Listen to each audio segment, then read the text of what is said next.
now, as you're listening to my voice, something remarkable is happening inside your head. Your brain isn't just passively recording reality, it's actively creating it. And here's the wild part: the reality you're experiencing in this moment might be more like a story brain is telling than an exact snapshot of the truth. Welcome to episode 1. I'm Soma, your host, and this is the show where we take the fascinating science of psychology and translate it into wisdom you can actually use in your daily life. Whether you're deep in academia, studying the mind, or you're simply curious about why humans, including you, think, feel, and behave the way they do, you're in exactly the right place. In this very first episode, we're stepping into the astonishing world inside your head, guided by neuroscientist David Eagleman's book, The Brain, The Story of You.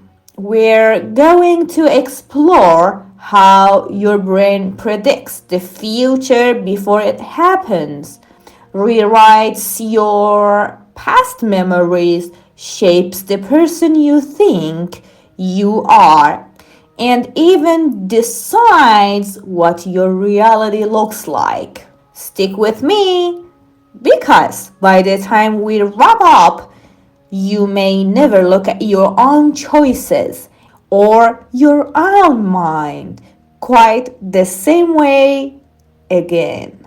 Picture this for a second. As you hear my words right now, your brain is producing a movie.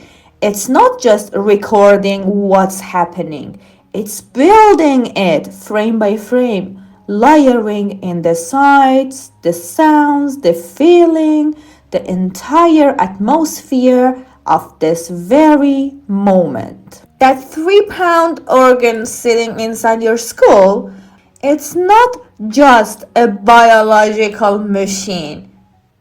It's the narrator of your life, the storyteller that turns raw sensory input into a vivid world you can experience. Welcome again to Hero Soma Creates. I'm Soma, and today we're diving into the most mysterious and powerful organ you have, your brain. This is the command center that orchestrates everything. Brushing your teeth in the morning, falling in love, feeling joy, making hard decisions, even deciding if you should hit play on just one more episode of your favorite series at 1 a.m. So, what exactly is the brain? David Eagleman calls it a story-making machine. Imagine a sprawling city of 80 billion tiny living neurons, each one firing electrical messages to its neighbors at incredible speed. There are countless highways, intersections, and back alleys connecting them, with traffic zipping along 24/7. Even when you're asleep, the city inside your head never shuts down. Think back to the last time you stood in the kitchen wondering what to have for breakfast. Without you realizing it, your brain was silently running complex calculations. Do I want sweet or savory? Will this give me energy or make me crash? How much time do I have before I need to leave? All of that happens in milliseconds. before you've even opened the fridge. But here's the twist.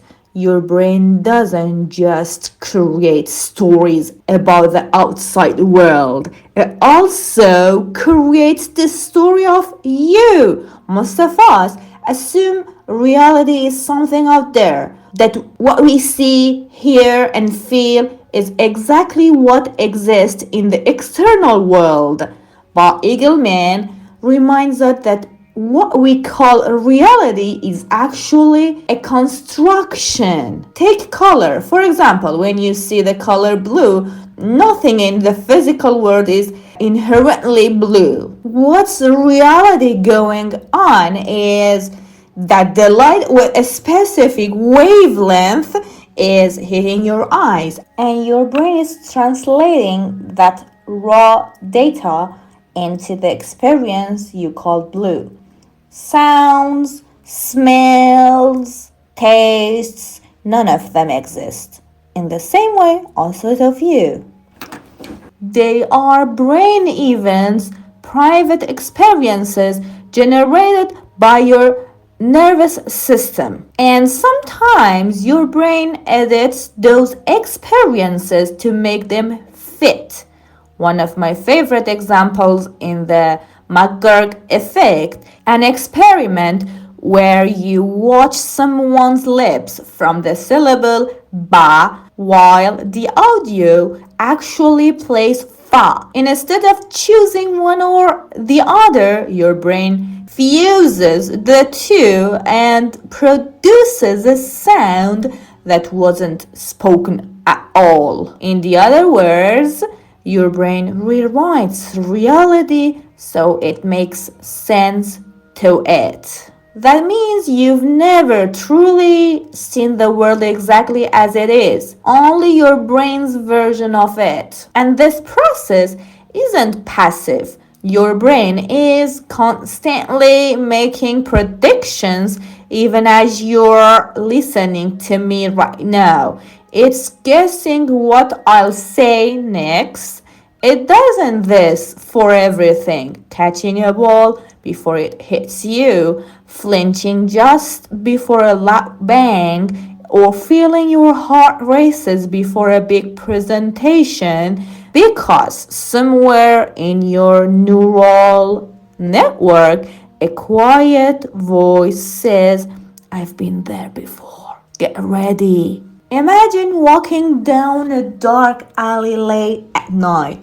Instantly, your brain pulls up memories, that crime drama you watched, that creepy story a friend once told, that one time you thought you heard footsteps behind you.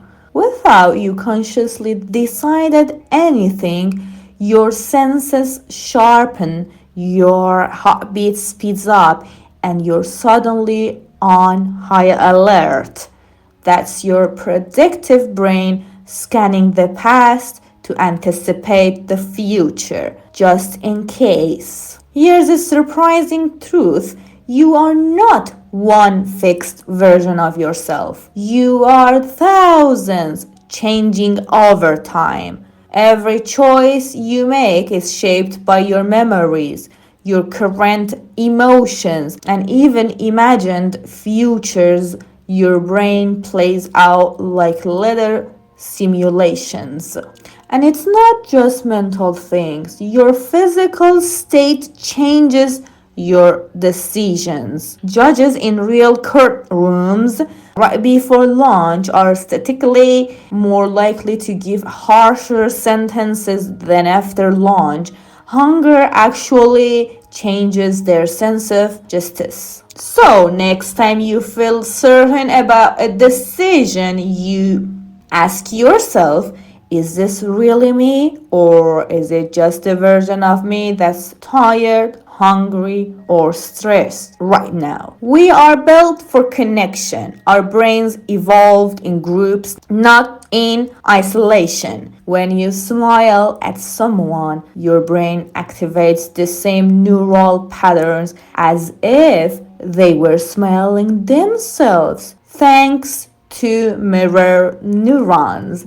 This is how empathy works at the neural level. Loneliness, on the other hand, can light up the same brain regions as physical pain.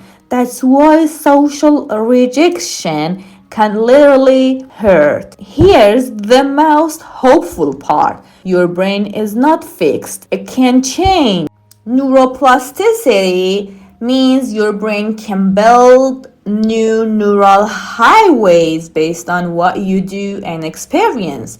If you practice piano for 30 minutes a day, after a few weeks, your brain has literally built new pathways for those notes and movements. Practice isn't just good advice, it's biological rewiring. Eagleman tells the story of a man who, after a devastating stroke, learned to walk again. The brain found new routes, like a city rerouting traffic after a bridge collapse. Every new skill, every habit, every environment change, they all shape the architecture of your mind. Your memories, your emotions, your habits, even your sense of self. All of these are stories your brain tells. If you think I'm shy or I'm creative, that's your brain's current narrative.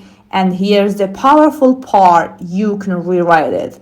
Want to be more confident, learn new skills, change your outlook? You're not stuck. The storyteller in your head takes edits. So today we learned that reality is built by your brain. You are not one fixed self. Identity is an ongoing process. Our brains are wired for social connection. The brain can change itself. Your brain is an open book, written page by page, moment by moment. The only question left is, when will you take the pen? Thanks for listening to Hero Soma Creates. Follow, subscribe, and share. And remember, your brain is always at work telling the story of you.